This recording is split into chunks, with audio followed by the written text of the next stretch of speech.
The term Kung Fu was traditionally used to describe any great achievement or skill, but nowadays, Kung Fu refers to any of the nearly 400 martial arts that have originated in China, including the style of Wire Fu, the skill that enables Kung Fu movie stars to leap from tall buildings and hold kicks in midair. To execute the basic Wire Fu kick, the fighter uses his left leg to deflect the opponent's strike. There's no opposing object to push against, so all the energy of the move must come from the momentum of the leap and the acceleration of the kick. The snapping motion of the lower leg functions much like a coiled spring. When unleashed, the kick reaches impact speeds of 20 miles per hour and delivers up to 400 pounds of force to the opponent's chest. Another Kung Fu style often showcased in the movies is Wing Chun. This method is known for its quick, close-quarter strikes, such as the powerful Wing Chun punch. With your elbows tucked in behind your fist, the energy of each punch is maximized, and because the punch is delivered to your opponent's core along a center line, the more directly that force is transmitted to his body. Combine that with high punch frequency, and the effect is similar to that of continually slamming a battering ram against a door.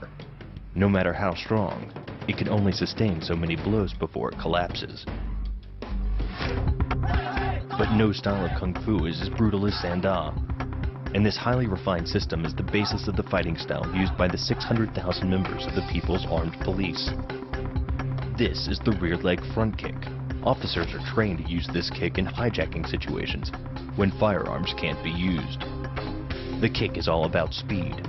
The further the foot travels, the greater its acceleration, and the more dangerous a weapon it becomes. Powered by the muscles of the hip flexor and the quadriceps, by the time your foot reaches your opponent's throat, it's traveling nearly 40 miles per hour. That type of speed, coupled with the density of the foot, yields over 1,000 pounds of force, enough to puncture the Adam's apple and crush your windpipe. Another move essential to any Sanda fight is this takedown, which works much like a round kick defense. As your opponent launches a kick, you step in and grab the leg, trapping it between your forearm and torso. Wrapping up his striking leg at the upper thigh places your opponent in what's called conditional stability.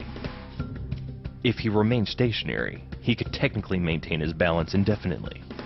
But by driving him backward and initiating a sweep of his other leg, you've added two destabilizing factors, and the loose center of gravity simply cannot hold. These are merely a few moves of a fighting style more than 15 centuries old. And even after all this time, Kung Fu remains one of the world's most deadly martial arts.